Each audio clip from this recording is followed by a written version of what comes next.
All righty.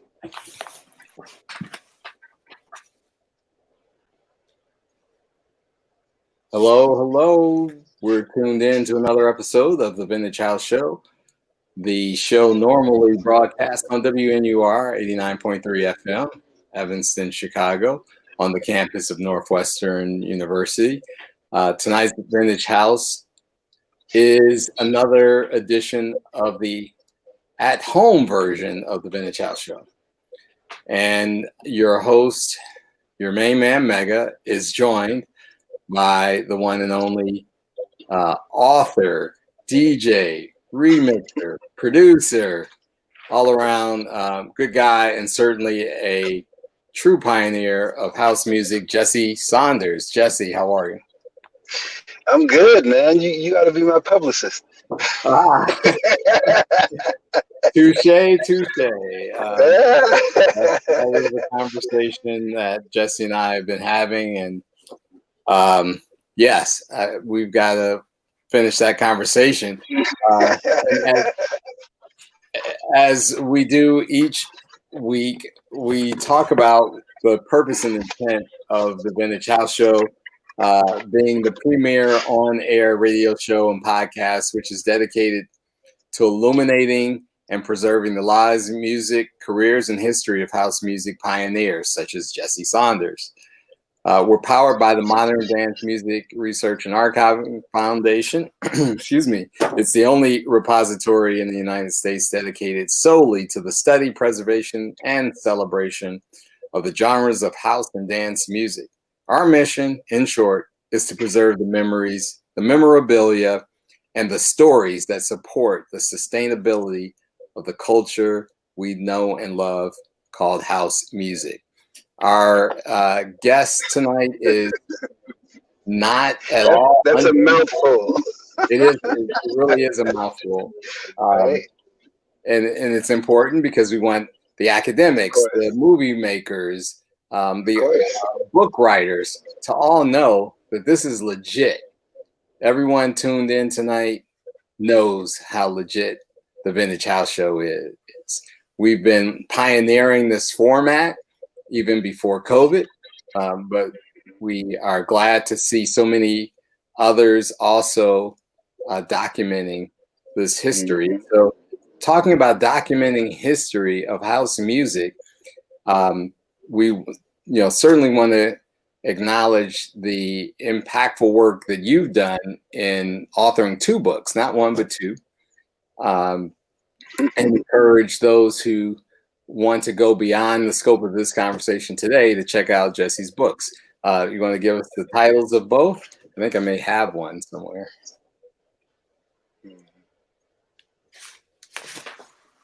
You there, Jesse? I'm here. Oh, I thought you said you were going to do it. I'm sorry. The first one is House Music, The Real Story, of course. I stepped off to go get the second one. That's okay. The first one is House Music, The Real Story. Originally, the very first edition that I self-published was in 1999, actually. So it's 21 years old, believe it or not. Happy anniversary. And it was about, right? And it was about, 7, 8 years in the making, something like that. Then the second edition was released in 2007. That I collaborated with James Cummins, a Canadian writer, and we kind of updated and released that. Actually had a publishing deal through Publish America on that one. And then this last one, of course, was released on June 4th, and your main man, Mega, is featured in it. Honored to be among the many whose journeys to discovering house music are documented in this paperback edition in their own words. So check it out. And again, you can go to jessesaunders.com or amazon.com and order your copy. Amazon, definitely. Excellent.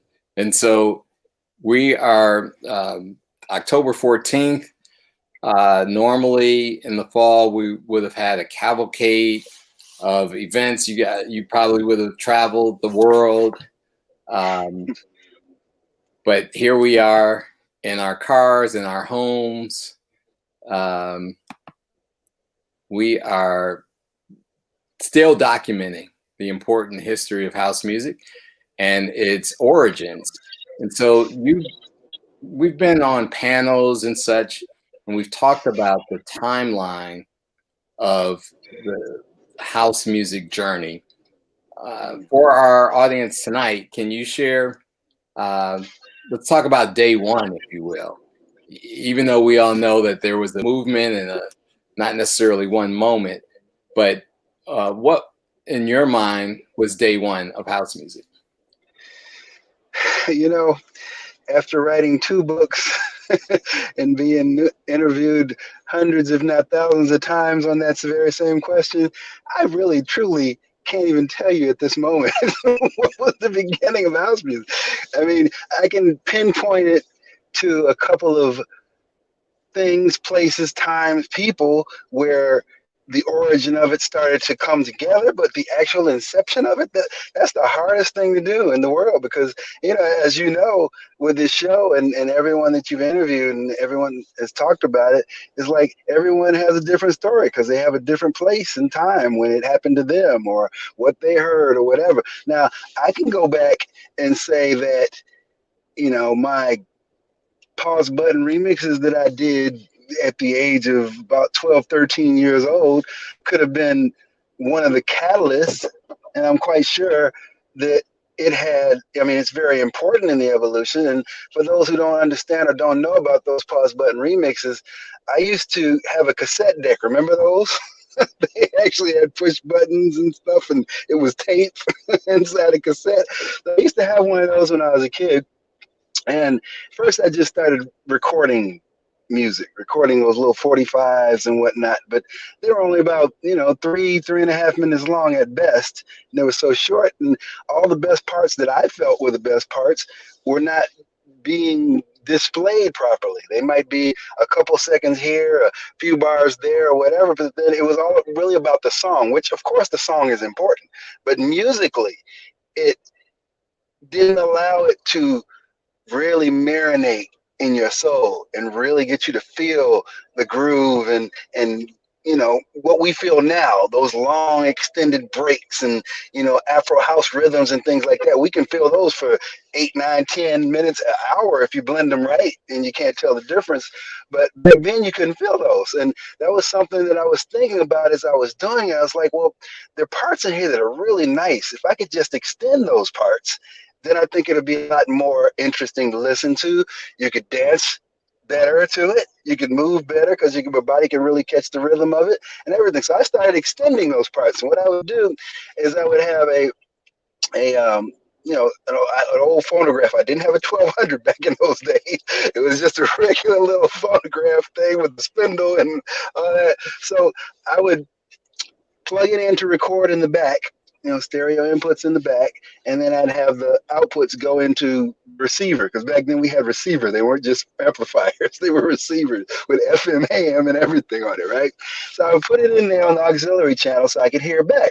So as I would play the record, I would release the pause button and allow it to record, you know, what the needle was playing on the record. And then when I got to the part where I wanted it to stop, I would push the pause button, and then I'd pick the needle up and either repeat it, meaning put it back in the same place that I started if I wanted to keep repeating a certain part, or I'd take it to another place to put that part where the other was. So these were what you know it today as remixes or re-edits and things like that. I started doing, and I mean, this is way back in the mid 70s. So I had this about 1974, 75 ish, and definitely into 76, 77. So in those days, I had a boombox. So I'd take these newly re-edited cassette tapes that I made of these songs. As a matter of fact, the first one I did was a song called Boogie Nights. I remember that, by Heatwave, because I love Rod Temperton, and that Boogie Nights was just my jam back in the day. TK Disco Records, right? It was a 12-inch. No, that was on. Well, yeah, but there was no 12-inch at this point. This is before 12 inches became. These were 45s, yeah, okay. Or album versions if I had the album or whatever. But there were no 12 inches yet, really. At least, especially not for consumers. There might have been 12 inches that first started coming into the market around that time, but I wasn't a DJ or anything, so I never got any of those, and I didn't know anything about it. So, anyway. I put these and play these on my boombox and carry it around, and people would start hearing things that they didn't hear in the records that they had or on the radio or whatever it was. They started asking me like, "Where'd you get that version? Or how'd you do that? Or whatever?" And I started telling them about it, and then people started asking for it. So as time went on, and especially when I got to Kenwood in high school, I used to play them in the lunchroom for everybody because I used to sit in the lunchroom fifth, sixth, and seventh period all day, every day. And people started getting into them again. And then when my brother Wayne, he had already started the Chosen Few, but it was with Batman and Jamie Shelton at the day. That was when they were in Mendel. Okay. And so by the time he got to Kenwood, because he transferred to Kenwood from Mendel, and he started hearing what I was doing, he was like, "Man, let's grab these tapes. I want you to DJ a party with me, right?" And I'm like, "I'm not a DJ, man." I had no idea that what I was doing was like the roots of what a DJ is and would become today. So at that point, I was just kind of like doing these tapes, and he had me playing at this party at the Burning Spear. I'll never forget. It was a doctor's party at the Burning Spear. Wow. And for the first time in 1978-ish, if I'm not mistaken, it had to be early 78 or late 77. I'm not sure exactly what the exact time was, but at that point, we played them and loud. And from that day on, the Chosen Few as we know it today was born, because that was actually our catalyst to really kicking in and start us doing all the parties and events. 1978. And for those Chicago aficionados, where was the Burning Sphere? It used to be right on a place that we called Derelict Row. Now, if you've ever heard of Dr. Derelict, which is Wayne, that's where he got his name from. That's why we called him Dr. Derelict. So Derelict Row was White Castle on 79th and Stony. Mm-hmm. And the Burning Spear used to be on 78th and Stony. That I remember well. And while you were talking, I went and got some props. I've got some great cassettes, none of which necessarily have your extended pause remixes on them, but certainly for our younger viewers and listeners who may not know what a cassette tape is. Yeah. Right. We need to bring those back. They're bringing vinyl back. Let's bring cassette tapes back. We are starting the movement for the return of the cassette. Those digital recorders, who needs those, right? Right? Exactly. I mean, when I think about that, just real quick, when I think about what I had to go through just to do that and where we are today and how easily you can digitally edit something like that, it's just amazing, because never in my wildest dreams in the mid to late 70s did I ever think that we'd be on a computer. I didn't even know what a computer was. Well, I take that back. I did know what a computer was, because I remember when I was in 5th grade, I was in this gifted program at the Ray School, Ray Elementary School, and they had these big, huge, gigantic computers. I mean, these things like took up the whole room. They were so big, and you had the punch card and everything. That was the first time I had ever seen or even thought of a computer. But to think that it would be this little small thing that we could have as a laptop, or actually even on our phones or whatever, never in my wildest dreams. And so the evolution of technology and its impact on the music industry, and particularly dance music, has been pretty significant. You talk about, your evolution personally as starting with the pause button on the cassette decks and cassettes themselves. Talk about when you evolved to DJing with the professional turntables, because I know a lot of early DJs, we worked on belt driven turntables as opposed to the direct drive, and that was a leap.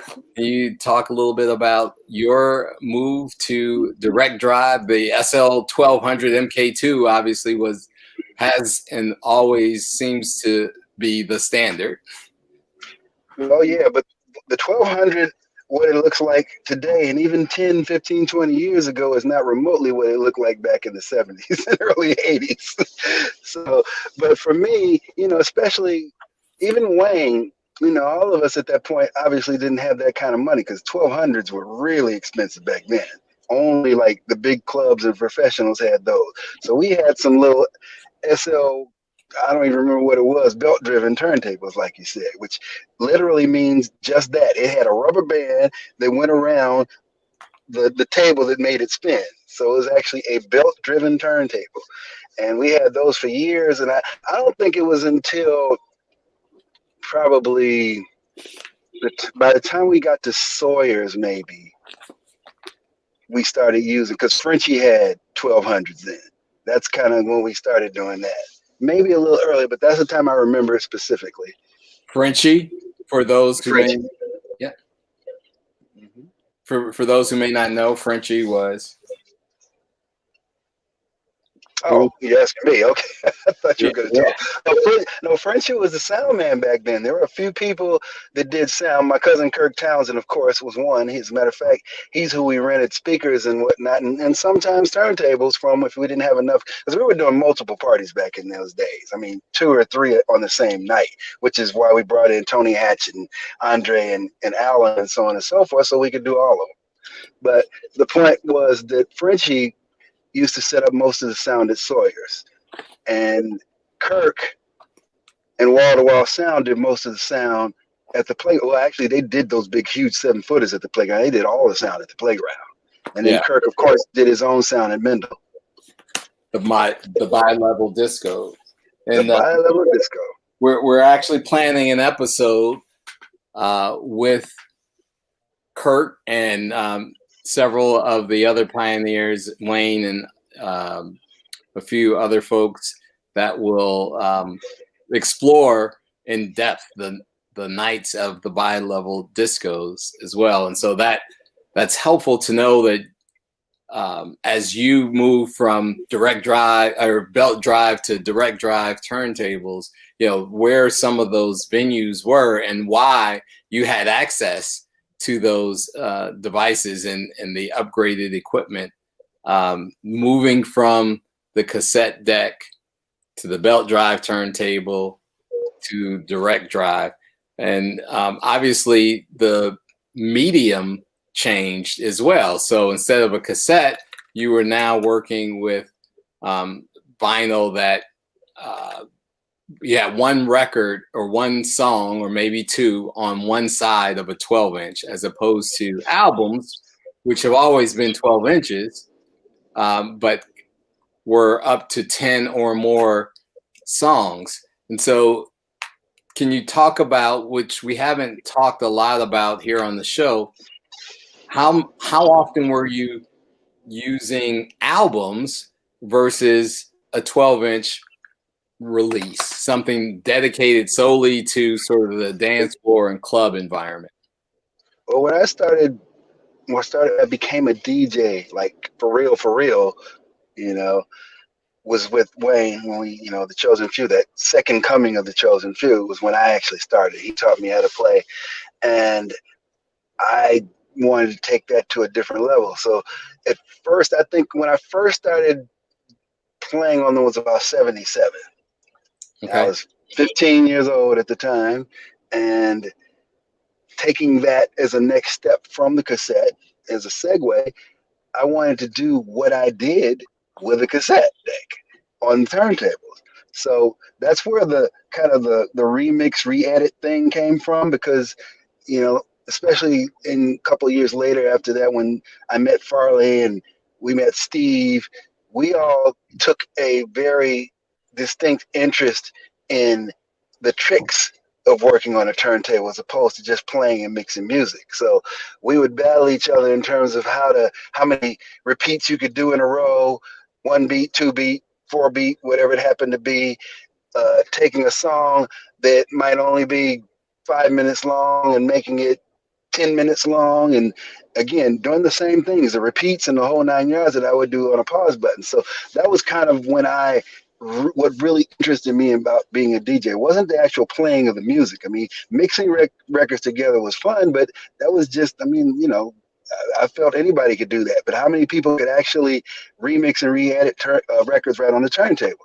In order to do that, you had to have at least 2 copies. So sometimes I have 3 or 4, and sometimes I use 3 or 4 turntables to do different things to each one of them. Because for me, it was all about making records do what they weren't supposed to, the same as they were with the cassette deck. So it's just kind of an extension of the same thing. And what I find interesting is there were a lot of people who, as you were describing, sometimes you would use more than 2 turntables, 3 or 4, and very often it was about recreating live a sound experience using a familiar record or track, and creating something new on the go. And of course, the way technology has evolved today, that still happens, and the performance has, some would say, elevated. Others would say that people have become very dependent on the technology. But in Chicago in particular, with the evolution of hot mix radio, right, there were a lot of tricks that people would perform, double tracking and creating the flange effect, using the 2 records. Yeah, but that was too easy. That was too easy. If you did that and you thought that was something great, we'd laugh at you, because anybody could do that. That didn't take any real skill.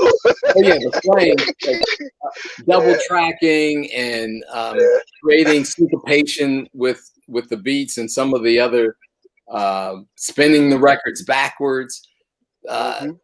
Some would say that that as an art form or approach not necessarily went away, but it evolved, and there's become this increased level of sophistication, right? Of how long can you let the blend ride, or how long can you extend the record and really take people on a journey. And you talk about your style a little bit in that context of what you preferred, or what you enjoy, or what you think really moves the crowd the most these days. Well, as I started to find my style and my groove and what I wanted to portray or have people experience in the journey, it usually had to do with 2 things. One, it had to be flawless. For one, the mix had to be flawless, where you could not hear that there were 2 records playing at the same time, which meant that I had to figure out points and spaces and parts where 2 records could sync up. It also made me draw on my musical education in terms of harmonics and key signatures and so on and so forth, so that I wasn't mixing one record that was in the key of B with another one that was in the key of C, which, if you're a musical person, that would be as dissonant and harsh sounding to the ears as possible, because those 2 bass lines, chords, progressions, and everything else would not gel together.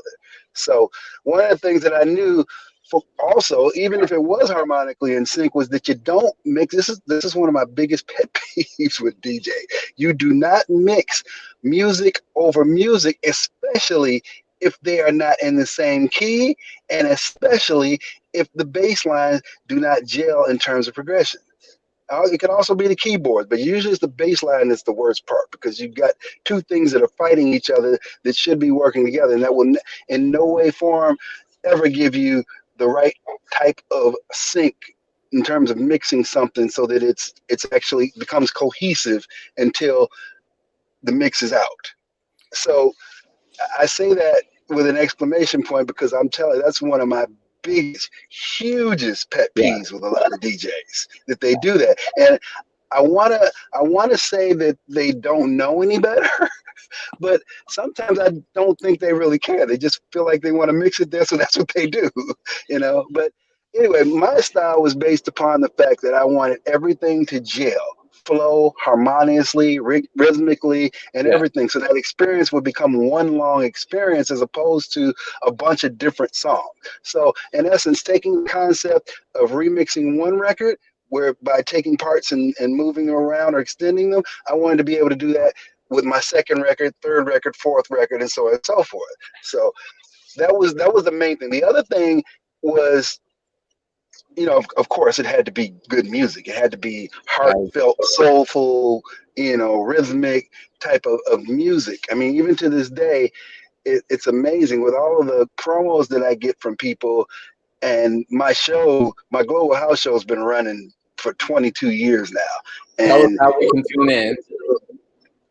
oh my God, well, it's syndicated, so it's almost in every country you can hear it right now. It's on Power 88 out of Las Vegas with my homies Roy McAllister from Chicago, Yeah. and Harry A from Chicago as well.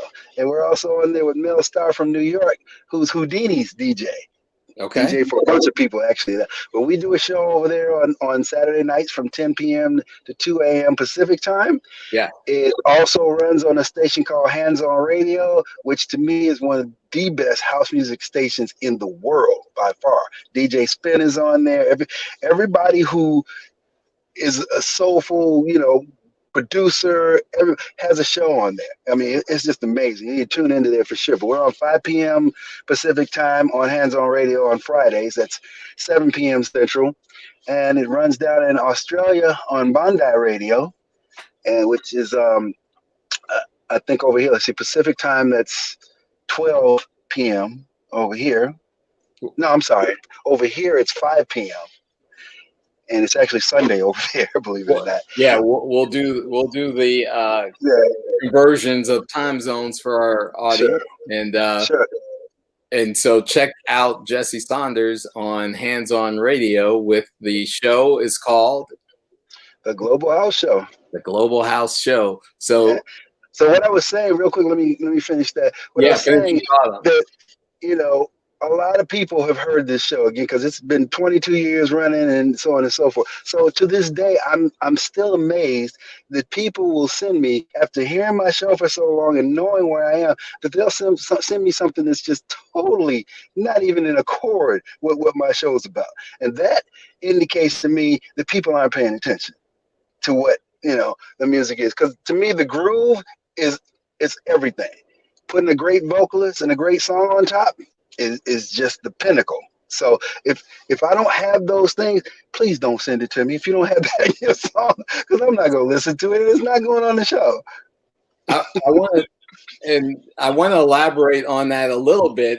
Scott Allison was so kind to put the URL for the Hands On Radio show. Yeah, I had Scotty on as a guest last week, actually.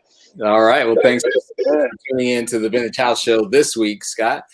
And what I wanted to challenge was there was a time early on, and even your chosen few DJ colleagues have sort of teased you about this. You would find ways to incorporate music from a variety of genres, including rock and roll, into your set. Oh, yeah. Well, that's part of the foundation. Yeah. Let's talk about that content, because what you just described, I wouldn't say runs contrary, but it certainly goes a slightly different direction in terms of how you're still taking people on a journey, a groovy journey, right? That's important. And as the operator and producer of Philosophical Grooves, I get and understand everything you were describing in terms of how to really bring the craft and the musicianship to bear in DJing. But how did you? I mean, I can remember listening live to you at a party where you might bring in Pink Floyd or Led Zeppelin or the Talking Heads into a groovy as hell mix. Talk about that a little bit. Well, I am very diverse in my musical tastes. Okay, I started off as a kid listening to classic rock. That was it, man. I was all Fleetwood Mac and excuse me, the Eagles, and you know, shoot, some Mrs. Robinson, back in the day, and all that kind of stuff. That's what I grew up on. So Yeah. for me, and that does translate. If you really look at the evolution of my career through how things have happened, songs I've written, things that I produced, it all follows a certain pattern. For me, it all started with the song, the melody, the lyrics, a simple song. What I loved about classic rock was most of it was someone with a guitar singing on a microphone that wrote that song. And it was a beautiful melody, beautiful lyrics, and the chord progression. And then you add in, bass and drums and so on and so forth. But the foundation of it was just that guitar. Singer-songwriter is what it's called. And that's always been my favorite. Even today, that's still my favorite type of music to be written and performed. So I started there, and it wasn't until maybe a few years later, around the time when I started getting into doing those pause button remixes and stuff, when I discovered my aunt's catalog, basically her record collection, where I would sit over in the front room because my aunt and my grandmother lived in the same space. So I would go over to my grandmother, and my aunt would be there. She was the music lady. She'd be the one in the taverns and telling all the stories and laugh. She was the life of the party kind of person. So she had all the music. So I'd go through her collection and listen to everything. I remember, Rock the Boat, Hughes Corporation, and Do the Hustle, Van McCoy, all that kind of stuff, and that I had never heard before. And this is right around the time, and this actually is referenced in my book, where disco actually became a thing, so to say. And I say a thing in terms of when it actually had gone commercial and people knew of disco. So mid 70s was around that time, even though disco, what we call proto disco, had been around for a while. I mean, as early as like late 60s, early 70s, there Yes. were items and things in music that were the foundation of what will become disco. So anyway, let me digress here. So I went I went from classic rock to listening to R&B ish, but then disco, because really disco was R&B. I mean, real disco came from R&B at the time, right? So then we also have Motown, which if you listen to a lot of those Ashford and Simpson songs, a lot of those Norman Whitfield songs for the Temptations and whatnot from those days, they were very disco sounding. They called it psychedelic funk at the time, but it was really more disco than anything, but we didn't know disco. So anyway, so we get through that point, and then we get into the age where you started to have things like Foxy, Get Off, and Peter Brown, Do You Want to Get Funky With Me, and all that, which was different than that other stuff, right? So then as you start to go along, you really start getting into disco. You start hearing First Choice and, MFSB and the OJs, I Love Music, and, all that kind of stuff. That took us into the late 70s. Then it started going really, really, really pop. Franz Jolie, Come to Me, which is one of my favorite songs, but it was super pop, right? And, we had a bunch of other, then Disco DAI comes along in 79, right? So then we get into, where the warehouse becomes popular and Frankie starts bringing this New York style in there. Even though Ron Hardy had already been playing a lot of that stuff, and a few other people had been playing, Mike Ezebuku and you name it. The other people in Chicago were playing it, but Frankie came in and brought a different mystique to it, which is why the warehouse became so infamous, right? And then as we start to get into the 80s, we start to get into the punk out age, which again really was rock. But it was that rebellious rock of the B-52s, the Devo, and stuff like that, right? So Right. once we get into that kind of gel, and I like to think I had a lot to do with that, but I know, Wayne and I used to help Herb Kent with his punk out show on WXFM. So he got a lot of that stuff from us, that he was playing on there and breaking and whatnot. And for me, I started playing at the playground in the beginning of 82. At the playground, I had free reign to play whatever I wanted to play. So I did. So that's what you hear them talking about. All of my roots, all of the things that I love, all my styles and everything came together at the playground. And the playground was where I finally got to a point where I could feel the music in terms of the dance element in it. Before, yeah, you could dance it, but it didn't have that same kind of pulse it started to have in those early 80s, right? So from there, making my own beats and putting all these different segues and different styles, fast, slow, medium, reggae, it didn't matter. I was able to blend those together because I made drum tracks that would go down in tempo, go up in tempo. I could use the actual the twist knob there for the tempo to speed it up or slow it Right. down while I was doing it. Yeah, Yeah. the pitch, so I could speed it up or slow it down, and that became what we know today as the rhythm tracks, the B side of On and On, and the foundation of the A side as well. So, in essence, what I've just given you is a whole musical soundscape of various things that contributed to the inception of making those tracks and the Chicago house music sound starting and so on and so forth. So for me, music has always been about variety. It's never been about one thing or one genre. It's like elements from jazz and everything else can fit in there. You know, it doesn't matter what the genre. And so in 1990s, 94, 95, I worked with an editorial team up at a Canadian music magazine called Street Sound to develop what we call the Explorer's Guide to House Music. And it, in essence, has been one of, of course, I'm going to be biased about this, but one of the most in-depth timelines of the house music journey. And I hear you, and I love what you said about the fact that for you, music is really not about the genres, right? It's really, music is a feeling. And in order for you to appreciate music, you have to feel it. But certainly to be able to describe and communicate about it and to share it, we use semantics, things like genres, and we attach the genres to the styles of music that we know and appreciate and want to share with others. And so we came to this place of house music. And then in the timeline we put together, certainly 1981, it was acknowledged that Chicago house comprised of music that had simple bass lines, that had a driving four on the floor percussion, textured keyboards, and these were some of the fundamental elements that you would find in house music.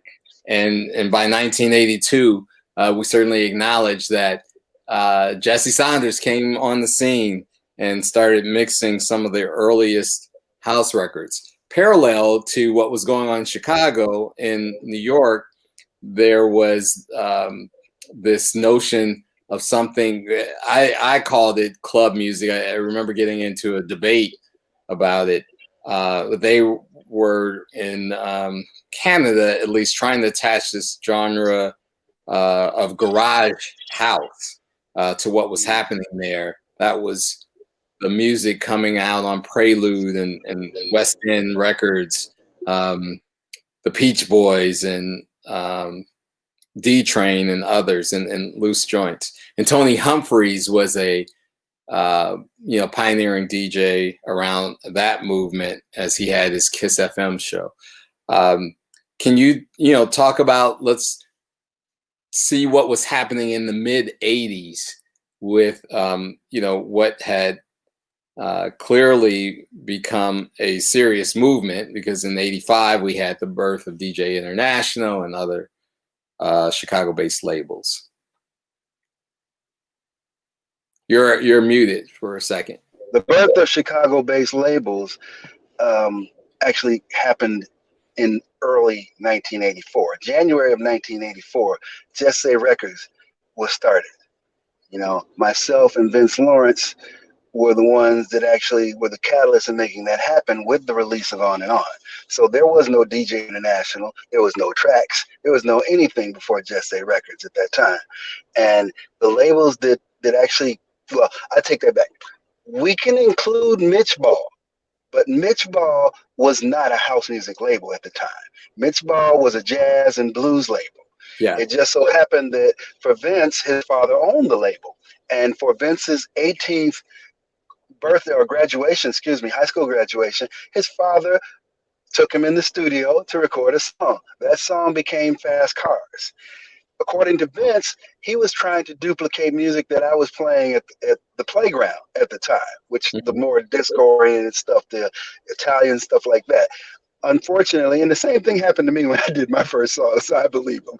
So unfortunately, the drummer played way too fast, and plus Vince's taste was kind of more in the new wave, avant-garde kind of thing anyway. So his sounds were already synthy, kind of new wavy sound, and then with it being really fast, it really made it a new wave song. So, when he brought that act to me at the playground, I didn't at the time didn't know anybody that had ever made a record, right? So for me, it was like, oh wow, this kid made a record. Let me see if I can break it for him and give him some support. Now, even though I didn't think Fast Cars was like the greatest record, what the heck is that? It's Fast Car. Is it I was like, what is that? It sounded like Echo or something. But even though I didn't think it was like the greatest record that I probably never would have played at the playground, I wanted to support it at the time. So that was really my motivation. And by doing that, I got to know Vince. And all of this is part of the story, because had one or two of these things not happened, we might not have house music today as we know it, to be honest. Because what I did was pick his brain. And that was after my original bootleg On and On by Mach 1 was stolen from the playground. So when it was stolen, that was my signature record. And no one else was playing that B-side. Everyone else was playing that A-side. So for me, the B-side became my signature. And once that was gone and stolen, the only thing I could do was try to recreate it. So that was my idea to actually do that. Now, prior to this, I had recorded Fantasy, a song that I actually wrote in the beginning of '83 that I played for Vince once I got to know him. And he said, this is a great song. And he told his father. Huh? What format did you play it for him on? Was that on cassette? On a cassette. Okay. Yeah, everything was on cassette back then. Okay. So I played it for him, and he went to his dad and said, "Listen, we need to put this out. This is gonna be great. Jesse's this big DJ around town. We'll get free promotion and people and whatever." So his dad did it, and he came to me and they said, "Did you want to be a part of Z Factor?" And really, I didn't want to be a part of a group at the time, but I felt that might be the only way I get it recorded, because I didn't know any other way to get it recorded. So we did, and it became. Vince and I wrote a bunch of other songs, which became that first Z Factor album as well. And it took Mitch long time. I mean, at least 6, 7, 8 months to try to even get it to release it, which is why On and On ended up being the first house record. Fantasy really should have been the first house record. Yeah. But because it wasn't released until later. But anyway, what I'm trying to say is, when On and On did come about, we released that on January 20th of 1984. After that, the next release I had was your friend and my brother, Dr. Derelick, Undercover. Then we did a song called Funk You Up, Those Pretty Girls, which became #1 in Chicago, but then in the Midwest as well. We went on. And after that, I did a compilation album called Dum Dum by Fresh. And I did, well, let's put it this way. I did Wanna Dance, Illinois, a whole bunch of other things in succession, right? And the idea at the time was to release as many records as I could, but I didn't want to do them as Jesse Saunders. I didn't want like 10 records on the market at the same time as said Jesse Saunders. So I would start to make up names. I made up Fresh. I made up Illinois. I made up all these other groups, the Gwendolyn records. I mean, she was an actual singer, but hers was under Gwendolyn as well. And released all these records, and that became the beginning of tracks, because Larry Sherman at the time was like, well, we need a label to put out these tracks, because I was doing songs on one side and then we were doing just tracks on the other, right? So the track label, we wanted it just for the tracks, and that's where tracks came from, right? Okay. So we did that, and then right after that, Steve Hurley came to me with a cassette. Again, played it for me. He played the beginnings of what would be Music is the Key. And I listened to it. I'm like, oh, it's a great track. Put some vocals on it. Next thing I know, here comes DJ International releasing Music is the Key. And I'm thinking, hey, why would you go to Rocky Jones instead of bringing it to me, or bringing it back to me? But anyway, that started that label. After that, I started another label by the name of Dance Mania. which we know the Stacy Kids and the Mike Dunns and House Nation, all Housemaster Boys and all that came on that succession. So in essence, what I'm saying is all those labels, with the exception of D, and I can almost take a little bit of credit for DJ International too. And the reason why is because I went to Audio Talent, which was the pool that Rocky Jones owned, back in those days, and he picked my brain backwards and forwards about Jesse Records and what we were doing. And being young and naive, I pretty much, told him the whole 9 yards, how we do, blah, blah, blah. And he already had the pool, so I'm sure he knew how to promote. But he didn't know, what was going on. Anyway, make a long story short, those labels came about because... Huh? I said it's a good story. Continue. Yeah.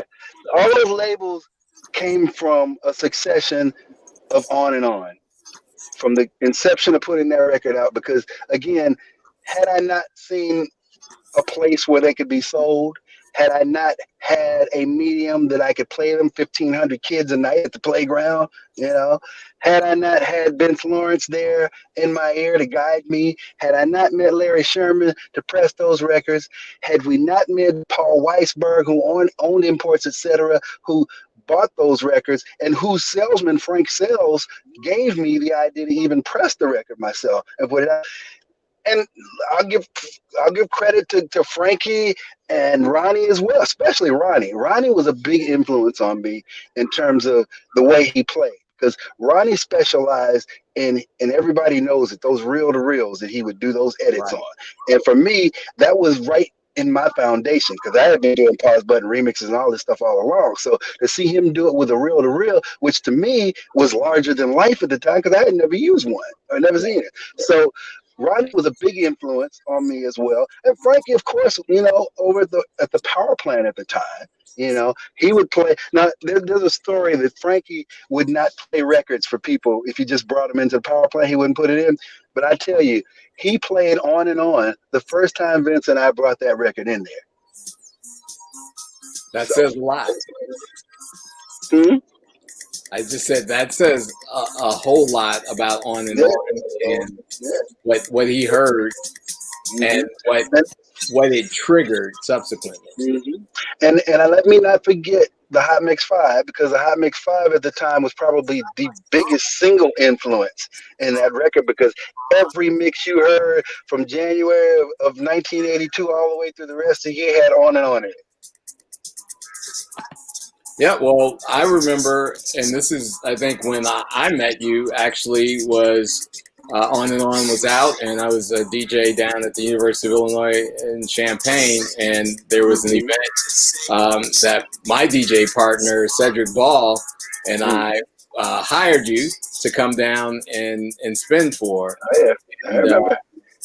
I'm a little foggy on the year, but it was probably 82, 83 ish. No, it had to be. If On and On was out, it had to be 84. 84. You're right. I was just gonna say, On and On was definitely out then, and you played that, and the crowd went crazy. Yeah, well, I'll tell you the elements of On and On. What I really wanted to accomplish with that record. The first thing I wanted to accomplish, was obviously to get my groove back, to get my record, right? That was the foundation. But I wanted to take it to another level. In those days, records didn't really hit that hard, meaning like you don't get that solid like we have now, where you really feel it, right? It was more because there were real drummers for the most part, and a real kick drum does not have punch like that. It's more of a softer thud, right? So you didn't have, and then they didn't really mix the kick and the drums up in mixes back in those days either. So in essence, what I'm saying was that the drive in it was very light. Okay. Now, if you had big 7-footers like we had at the playground, and you could put extra subs and things in there, then you got a little bit more bass, but it was still kind of whoopy. It wasn't punchy, right? So what I wanted to accomplish was to take an 808 kick drum and compress that sucker so that it was tight and punchy, so that when it hit, you would feel it all through the place. That was my main goal, is to make sure you felt it. And that's become the signature of what Chicago house music was all about, because that's what everybody latched on to, and that's what everybody wanted to make sure that the kick drum was prominent.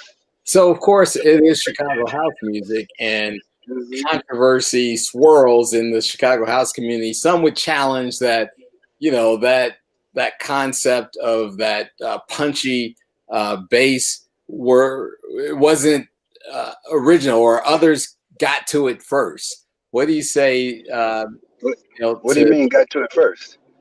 Meaning they released something with it in they it first? might have released something that was a little different, that better defined what we know today as the Chicago house sound. Okay, well, show me the record. Show me a record released before January of 1984 that had that. And so I'm not challenging it, but certainly. I know you're not, but I'm saying I've heard people talk all the time, but like, show me the record. Right. Well, for those who watch the Vintage House Show, we've had at least one or two guests who challenge that. And perhaps I'll tell you one person real quick, because I got to get this on my chest. Chip E keeps saying all this stuff. I'm like, dude, you were a kid coming down to my basement when I was making records. You had no idea other than what you saw in my basement, and you used my 808 to do it. So what the hell are you talking about? I don't get that. We got to have you guys both on the show so that we can talk through these elements. Oh, yeah. I would love to. Yes. I would love to. Because it's funny how he's the first one to say that and challenge that. And it's like, you didn't even make a record for another almost 2 years. And so the good news is that all of these stories are important to the evolution of house music. And so I want to fast forward us to. Oh, wait a minute! Before you do that, let me say this one thing, right? Let me say this one thing. All right. So you saw the documentary. I was there. Yes. Right? Yes. You saw it. You saw Chip E and Steve Hurley sitting at the table with me while we were eating. Right? I did. The most prominent thing they said, and the thing that made the most sense that I didn't even know, was that both of them used my 808 to make their records. Yes. So again, I asked, undisputable.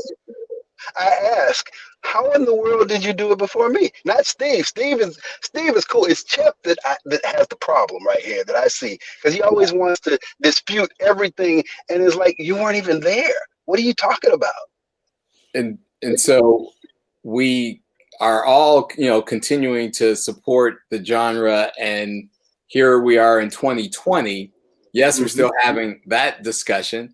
But what's important to know, the Vintage House Show's mission is to document all of these stories so that all points of view are captured and can be debated further. But there is no debate. Let's start that real quick. Laid down the hammer. Chip B, there is no debate on that one. I've heard him say other things like, well, they still play Time to Jack. Where are they? I don't hear anybody playing On and On. It's like, okay, well, where are you? Because everybody's playing it. You want to look at my royalty check? That's another thing. And I just don't understand, because personally, I don't get involved in these debates. If you see all of these threads and all these back and forth, I don't get involved in it. To me, it's useless. To keep repeating and saying who did this first and who was that best and who's got this, and this makes no sense to me. And again, it's interesting that there are multiple stories around certain themes of house music, and so we want to ensure that all perspectives are heard and everyone has a chance to put theirs out there. But I want to move the conversation to the year 2020 and the fact that people have been quarantined, some have been studio rats, grinding out new hits. How do you think and feel about the evolution of house music, some 34 years later? Well, I love the sound. I love where we are, because sonically, I've heard some, and I'm an engineer, first off, engineer producer. So to me, what things sound like, the frequencies, the notching, the EQs, the compression, that's what I listen to in the song. Obviously, most people don't listen to that, but I hear some of the best mixed and engineered, songs these days, and that's actually inspiring me. That people who are using the technology to their advantage and Yes. taking it to the next level is amazing. Now, there's still a bunch of things out there that go get yourself an engineer before you try to put it out because it's not sonically there.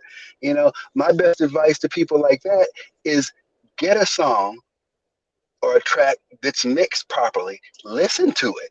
And Mm-hmm. as you're mixing your song, try to duplicate the sounds and the feels and the compression and the levels of that. That will help a lot. As a matter of fact, I still do that.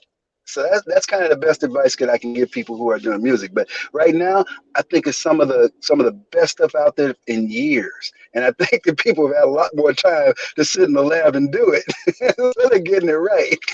And so kudos coming from one of the pioneers of house music, Jesse Saunders, to all those who are making these incredibly great sonically sound records. And I want to say to you, Jesse, this has been one of the most technical interviews that we've had here on Vintage House, really talking about the nuance of the music and the technique of DJing. So I want to thank you for that as we hit the top of the hour here.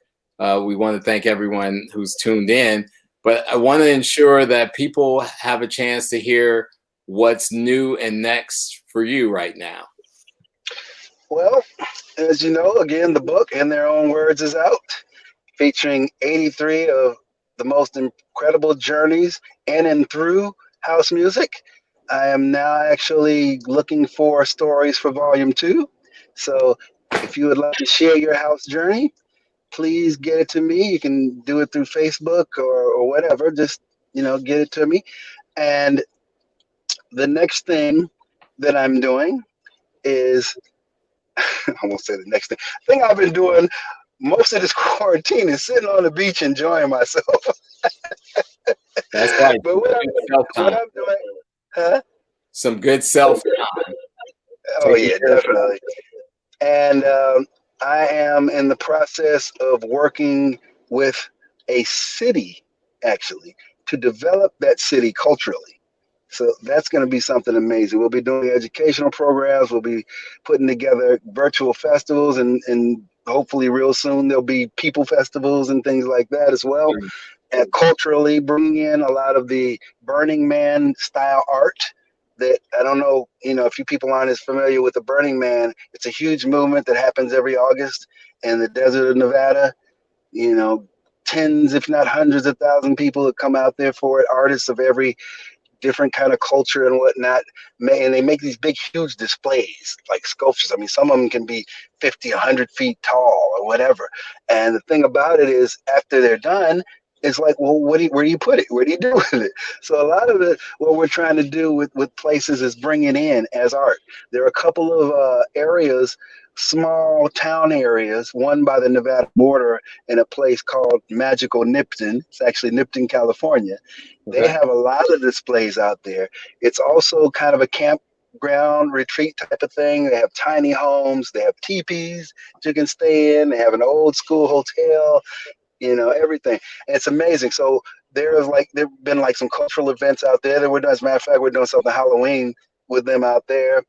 And what else am I doing? I got some new music in the can that, working on a song with Carla Prather. I'm going to tell you something real quick before we get out of here.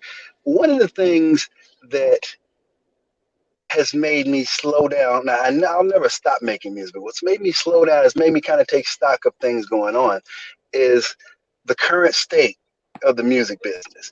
And for all of the producers and songwriters and vocalists and musicians out there right now, as I said, there's some great music coming out. The problem is there aren't very many outlets to make money on it. There's a thread going on Facebook right now about the how well or how good TrackSource is as a source of understanding what good music is out there or how it sells. And one of the things about TrackSource that you have to understand is that, yes, the charts are driven by sales, but they're also driven by DJ charts.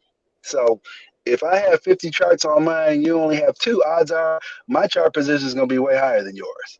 So in essence, what I'm saying, it's kind of like that same thing that used to happen with the major labels, where when they would release something, they put it in the market, and SoundScan would dictate what the sales were and things like that. Well, what would a label do that's got a lot of money? They'd go in the market and buy up all the stuff themselves, so it would make them run up the charts. Thereby would generate other people going to say, oh, this record's hot, let me buy it. So it basically instigated sales for them. And it's a similar kind of thing, but the problem is that there's just not much money in it. I mean, if you're not doing volume, like a Louis Vega and people like Stacey Kidd, Mike Dunn, Terry Hunter, you got to do volume now in order to actually generate some real funds.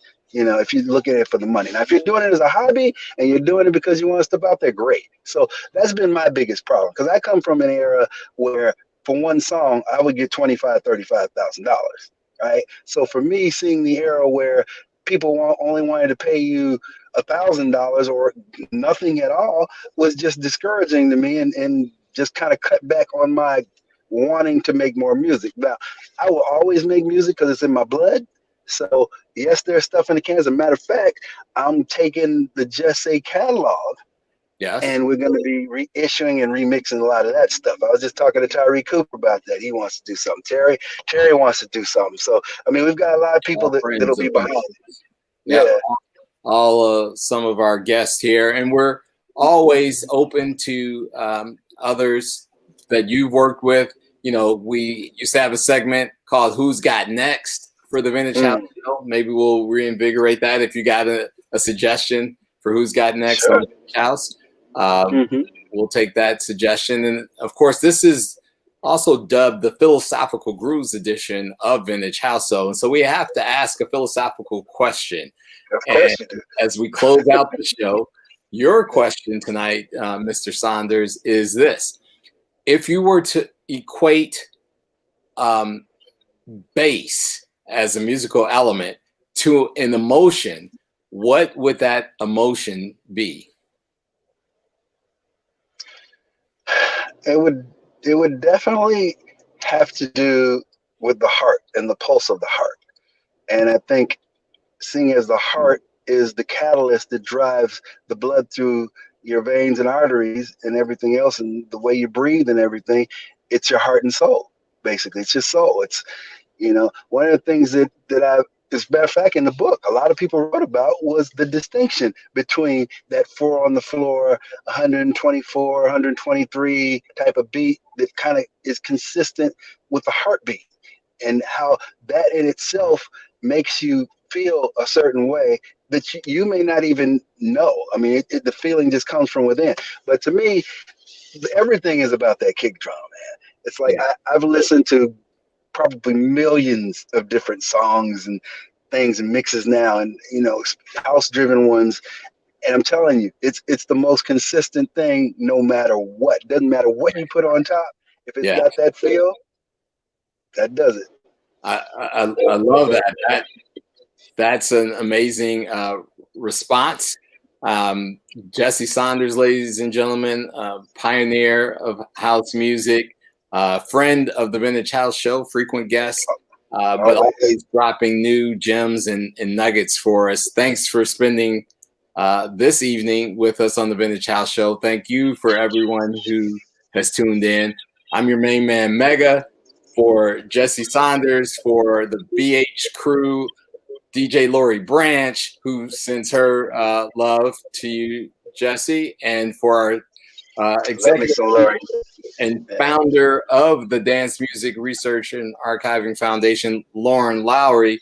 For all of us at the Vintage House crew, be sure to tune in every Wednesday night, 9 p.m. on your favorite platform, Facebook, YouTube, Twitch. All of these platforms are available, as well as our podcast at vintagehouseshow.com.